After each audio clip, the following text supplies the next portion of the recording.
Alfred Bernhard Nobel 21 अक्टूबर 1833 में stock home Sweden में पैदा हुए और 4 साल वहां रहने के बाद उनका खानदान रूस चला गया।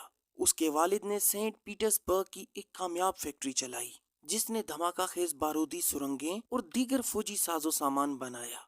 एल्फ्रेड बर्नहार्ड नोबेल एक केमिस्ट, इंजीनियर और मोजिद था।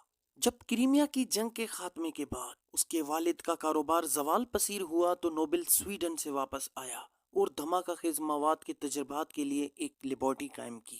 साल 1863 में उसने नाइट्रोग्लिसरीन के धमाके को कंट्रोल करने का एक तरीका इजाद किया। नाइट्रोग्लिसरीन एक इंतहाई गैर मुस्तहकिम केमिकल था जो उस वक्त हाल ही में दरियाफ्त हुआ था।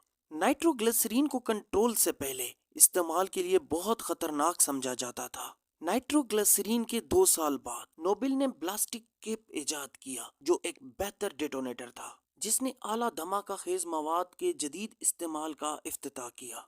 नाइट्रोग्लिसरीन के कंट्रोल के बाद ताहम नाइट्रोग्लिसरीन खतरनाक रही और साल 1864 में नोबेल के नाइट्रोग्लिसरीन की फैक्ट्री में धमाका हुआ जिससे उसका छोटा भाई और कई दूसरे लोग हलाक हुए। नोबेल ने जितनी अपनी जिंदगी के दौरान दौलत कमाई वो उसकी 355 इन्वेंशन से आई जिसमें डायनामाइट सबसे ज्यादा मशहूर है।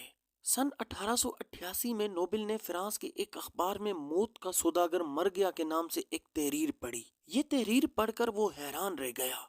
ये एल्फ्रेड नोबेल के भाई लडविग की मौत की तहरीर थी जो पहले ही मर चुका था। मजमून ने नोबेल को परेशान कर दिया और उसे इस बात के बारे में खौफजदा कर दिया कि उसके मरने के बाद उसे कैसे याद रखा जाएगा। इसी मजमून की वजह से नोबेल ने अपनी वसीयत तब्दील कर दी। 10 दिसंबर 1896 एल्फ्रेड नोबेल दिमागी हेमरेज की वजह से इटली के शहर सैन रेमो में अपने विला में उनकी मौत हो गई। उनकी उम्र 63 बरस थी। नोबेल ने अपनी जिंदगी के दौरान कई वसीयतें लिखी थी। उसने अपनी मौत से 1 साल कबल आखिरी तहरीर की थी। 30 दिसंबर 1896 को स्टॉकहोम में उनकी आखिरी वसीयत पढ़ी गई जिसके मुताबिक एल्फ्रेड नोबेल की कायम करदा एक फाउंडेशन इंसानियत की खिदमत करने वालों को इनाम देगी। नोबेल इनाम एल्फ्रेड नोबेल की जाती फंड से कायम किया गया था।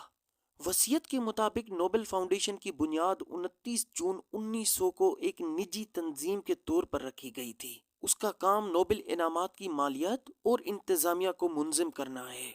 नोबेल फाउंडेशन एक सरमायाकारी कंपनी की तरह है जिसमें वो इनामात और इंतजामी सरगर्मियों के लिए एक ठोस फंडिंग बेस बनाने के लिए नोबेल की रकम की सरमायाकारी करती है। नोबेल फाउंडेशन स्वीडन में तमाम टैक्सेस से मुस्तस्ना है। पहला नोबेल इनाम साल 1901 में दिया गया था। नोबेल इनाम एक बावकार इनाम है जो 6 मुख्तलिफ शोबों में उन लोगों को दिया जाता है जिन्होंने पिछले साल के दौरान इंसानियत को सबसे ज्यादा फायदा पहुंचाया हो। तो दोस्तों ये थी नोबेल प्राइज के इनाम की असल कहानी कि नोबेल प्राइज की स्टार्टिंग कैसे और क्यों हुई। कैसे लगी आपको ये वीडियो कमेंट्स बॉक्स में जरूर बताइएगा। शुक्रिया।